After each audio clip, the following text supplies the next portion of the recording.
The night the king stopped breathing, on June 25th, 2009, the world did not just lose a superstar. It lost the chance to understand how fame can quietly kill. On the morning of June 25th, 2009, the world was waiting. In London, 50 sold-out concerts stood ready under the name This Is It. In Los Angeles, rehearsals had stretched late into the night, filled with lights, choreography, and the unmistakable sound of a voice that once defined an era. For the first time in more than a decade, Michael Jackson was preparing to return to the stage. He was 50 years old. To the public, this was a comeback. To the industry, it was an event. To his children, Prince, Paris, and Blanket, it was the moment their father would once again become who the world believed him to be. But behind closed doors, the picture was far less triumphant. Michael Jackson's body was failing him. Years of injuries, surgeries, and relentless pressure had turned daily life into a negotiation with pain. Sleep was no longer natural. Rest was no longer guaranteed. Every rehearsal demanded chemical assistance just to function, just to endure the hours of movement and sound. That night, June 24th, slipping quietly into June 25th, Michael was at home in Los Angeles. The house was silent. Rehearsals were over. Another exhausting day had ended. As he had so many nights before, he was searching for sleep. Not peace. Not dreams. Just unconsciousness. The man who once commanded stadiums of screaming fans now required medical intervention to close his eyes. According to official records, his personal physician was present. Medications were administered. The goal was simple: rest before another demanding day. But something went wrong. At approximately midday on June 25th, emergency services received a call from Michael Jackson's residence. Paramedics arrived to find the most famous entertainer on the planet unresponsive. Efforts to revive him continued as he was transported to Ronald Reagan UCLA Medical Center. They failed. At 2:26 p.m., Michael Jackson was pronounced dead. Within minutes, the news spread across continents. Television networks interrupted programming. Social media froze under the weight of disbelief. Fans gathered in streets, outside hospitals, in public squares, clinging to a hope that this was another cruel rumor. It was not. The official cause of death would later be recorded as cardiac arrest, resulting from acute drug intoxication. Two substances were named: Propofol and benzodiazepines. A clinical explanation. A sterile conclusion. But official causes rarely tell the full story. They do not explain how a global icon reached a point where surgical anesthetics became nightly sleep aids. They do not explain why a man preparing for the most ambitious comeback of his career was medically fragile beyond recognition. They do not answer the question that continues to echo years later. Could Michael Jackson have been saved? To understand what happened that night, we cannot start in that bedroom. We must go back decades. Back to the injuries that never healed, the pressure that never stopped, the system that continued to demand performance long after the body had begun to collapse. Because what ended on June 25th did not begin that night. It began the moment pain became part of the price of being a king. But what if the real tragedy did not begin that night, but years earlier? Long before the final night in Los Angeles, Michael Jackson's body had already begun to fail him. The decline did not happen suddenly. It unfolded slowly, injury by injury, decision by decision, under the relentless pressure of fame that never allowed recovery to be complete. The first rupture came in January 1984. During the filming of a Pepsi commercial, a technical malfunction caused pyrotechnics to ignite too early. Flames erupted near Michael's head. His hair caught fire instantly. The footage would later be replayed endlessly, but the real damage occurred after the cameras stopped rolling. Michael suffered second- and third-degree burns to his scalp and parts of his upper body. The pain was severe. The healing was incomplete. According to medical records and close associates, this incident marked the beginning of his long relationship with prescription pain medication. What began as legitimate treatment for injury gradually became a method of survival. Nerve pain persisted. Headaches followed. Sensitivity increased. And with each new procedure, another layer of physical resilience disappeared. Pain did not leave him. It adapted. In the years that followed, Michael underwent multiple surgeries. Some were reconstructive, others cosmetic. Each carried risks. Each required anesthesia. Each recovery introduced new medications into his routine. The line between treatment and dependency became increasingly difficult to define. Then, in 1999, another accident altered everything. During a live performance involving aerial equipment, a mechanical malfunction caused Michael to fall from a height estimated at approximately 15 meters. The impact was devastating. He collapsed on stage and was rushed to the hospital. The diagnosis was severe spinal trauma. From that moment on, chronic back pain became a permanent fixture in his life. Those close to him described a man who could no longer stand or rehearse for extended periods without assistance. Doctors prescribed increasingly potent painkillers. The medications dulled the pain, but they also dulled awareness. Over time, tolerance increased. Dosages followed. The injuries did not heal. They accumulated. As the years passed, a new enemy emerged: insomnia. Sleep, once natural and restorative, became elusive. Michael reportedly went days without rest. 2 nights turned into 3. 3 into 4. At times, he remained awake for nearly a week. His mind raced. His body weakened. Hallucinations were reported.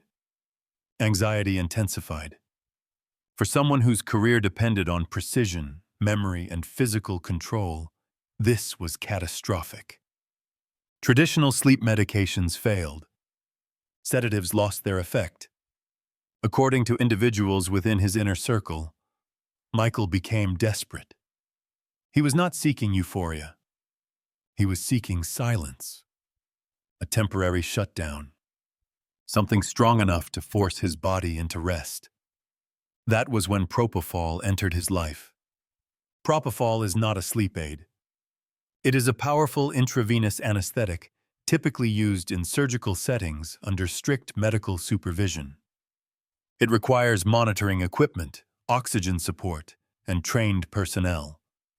Outside of an operating room, its use carries extreme risk. Michael referred to it as milk, a reference to its white appearance. To him, it represented something simple: clean, effective. To medical professionals, it represented danger. Yet it worked. For the first time in years, he could sleep. But the cost was profound. Propofol does not induce natural sleep. It suppresses consciousness. It slows breathing. It depresses the nervous system. Without monitoring, it can stop respiration entirely. By the end of the 1990s, Michael's reliance on chemical solutions had become routine. Painkillers for his body, sedatives for his mind, anesthetic agents for rest. Each night required careful orchestration. Each morning began with recovery. Despite this, the world continued to expect brilliance.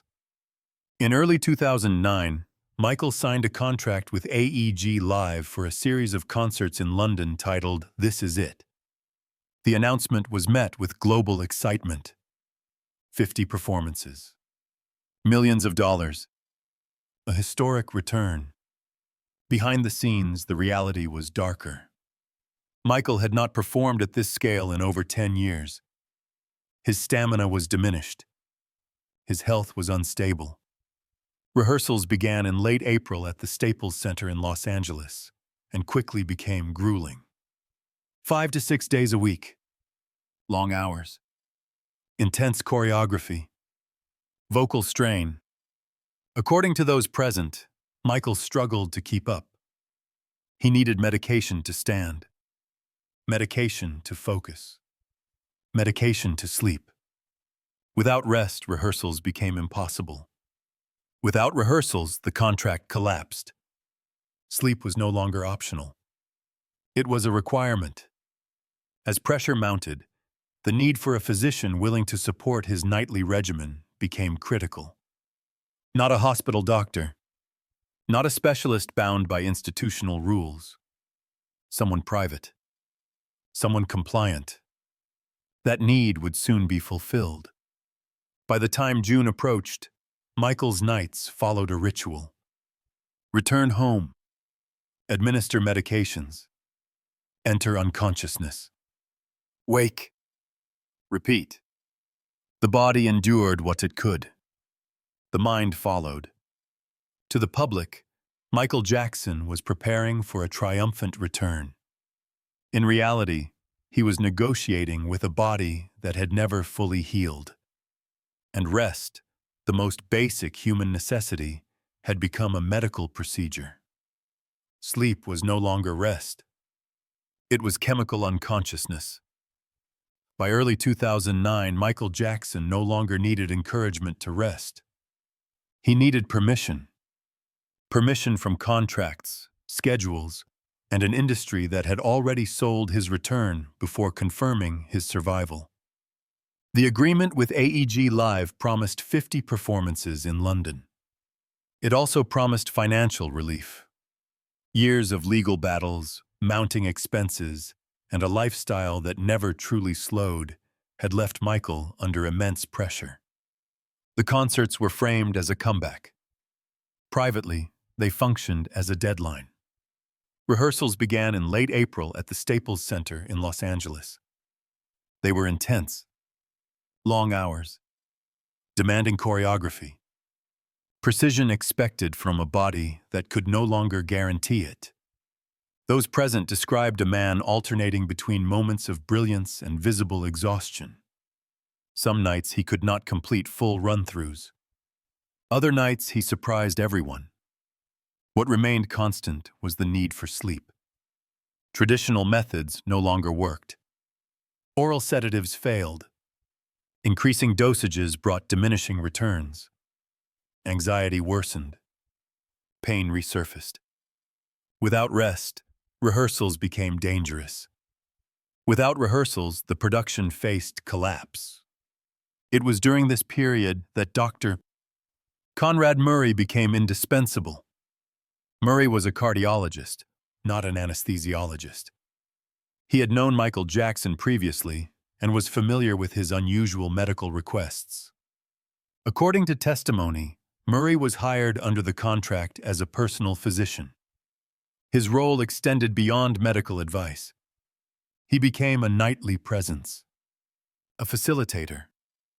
Propofol returned.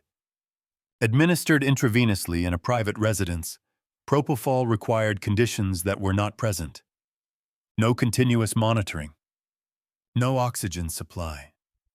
No resuscitation equipment. No trained support staff. What existed instead was trust, urgency, and routine. Almost every night after rehearsals, Michael returned home to his residence on North Carrollwood Drive. The house was quiet. Curtains drawn. Preparations made. Murray administered medications intended to induce unconsciousness. The goal was sleep.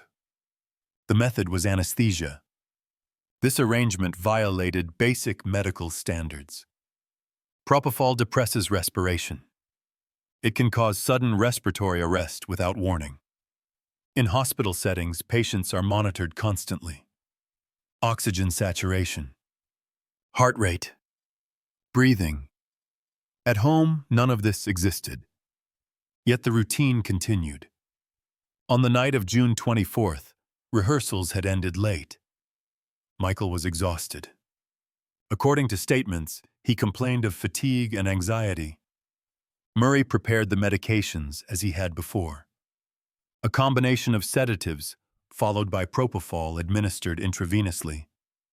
Shortly after the injection, Michael appeared to fall asleep. Then Murray left the room. The reasons would later vary.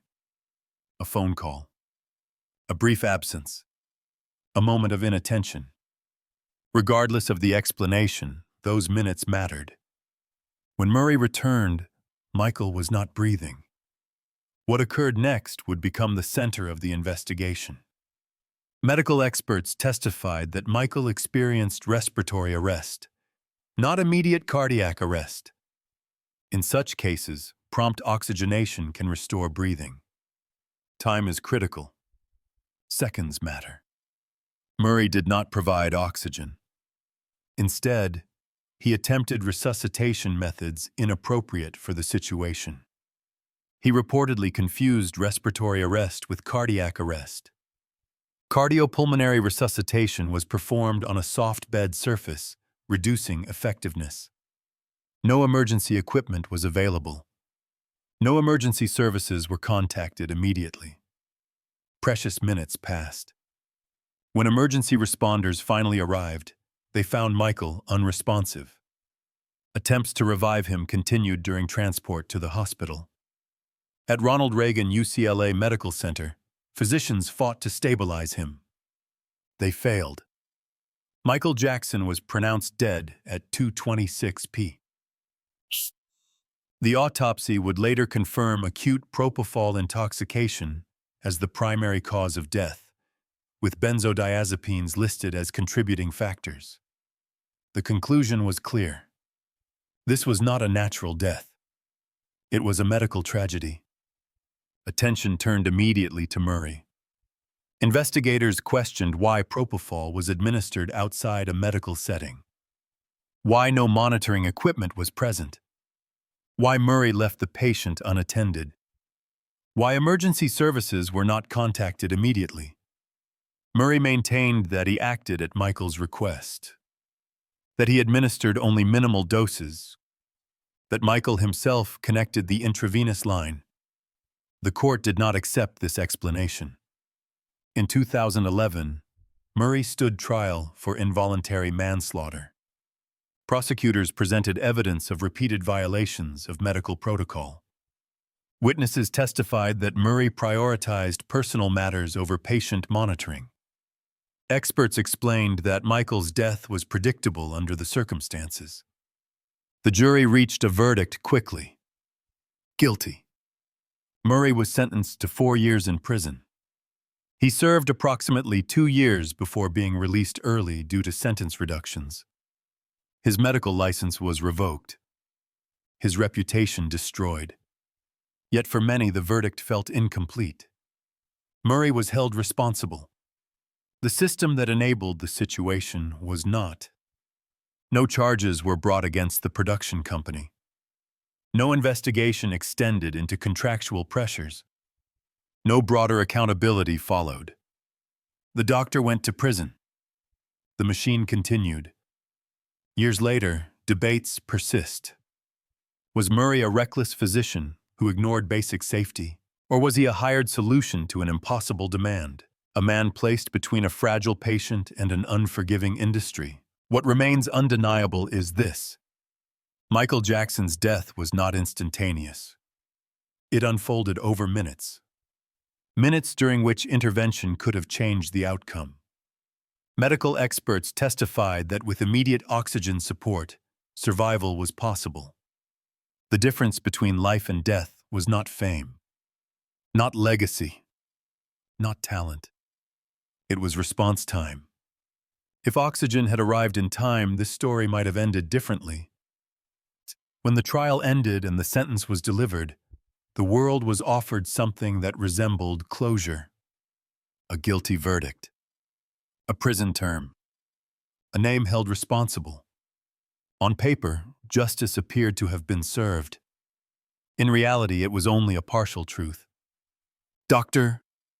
Conrad Murray went to prison, but the circumstances that made his presence necessary remained largely untouched. The contracts were never re-examined in court. The schedules were never questioned under oath. The expectations placed on a declining body were never put on trial. Michael Jackson's death was reduced to a single man's negligence, as if one doctor alone had the power to decide the fate of a global industry. But no physician creates pressure in isolation. By the final months of his life, Michael Jackson existed inside a system that no longer distinguished between the man and the product. The concerts were sold. The tickets were printed. The profits were projected. His physical condition became an obstacle to be managed, not a warning to be respected. Those close to him described a conflicted figure. On one hand, an artist who still wanted to give something back to his audience. On the other, a man exhausted beyond repair, unable to meet the demands placed upon him without chemical assistance. He was neither entirely forced nor entirely free. He was trapped in between. Some argue that Michael signed the contract willingly, aware of the risks. Others believe financial pressure and debt left him with no real alternative. Both interpretations may be true at the same time. Human decisions are rarely clean when survival is involved. What is certain is this: Michael Jackson was rehearsing for the future while his body was failing in the present. Every night required medical intervention. Every morning began with recovery from the night before. The margin for error grew thinner with each passing day. When that margin finally collapsed, the response was not fast enough. His death became a lesson in delayed accountability, not only about medicine, but about fame itself, about how success can outpace care, about how an industry can continue moving forward even when the person at its center is breaking down. Michael Jackson was not weak. He was worn down. Behind the performances, the awards, and the mythology, there was a man who lived with constant pain, profound loneliness, and relentless expectation. His talent reshaped music, culture, and performance forever. His humanity struggled to survive under the weight of that achievement. The world remembers the icon, the moonwalk, the voice, the spectacle. But history must also remember the cost. Because Michael Jackson did not die in a vacuum. He died at the intersection of medicine, money, and myth. A place where responsibility is easily diluted and accountability arrives too late. If there is a truth hidden inside this story, it is not found in toxicology reports or verdicts. It is found in the question that still lingers years later. How many warnings does a system ignore before tragedy becomes inevitable? Michael Jackson's legacy will remain immortal. His music will continue to move generations yet to come. But his final chapter stands as a reminder that even kings require rest. Even legends need protection. And when they are denied both, the fall is not sudden. It is prepared. Michael Jackson did not die because he was weak. He died because the world would not let a legend rest. And before we leave this story, remember this: the death of Michael Jackson was not just the end of a life. It was a mirror held up to an industry that profits from brilliance, but rarely protects those who create it. If you want to continue exploring the hidden cost of fame, power, and silence, stay with this channel. These are not stories meant to entertain. They are stories meant to be understood.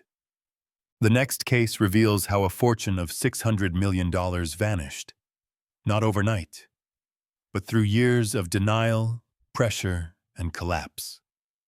You will see it appear on your screen now. Thank you for watching. And remember, legends do not fall suddenly. They are worn down quietly.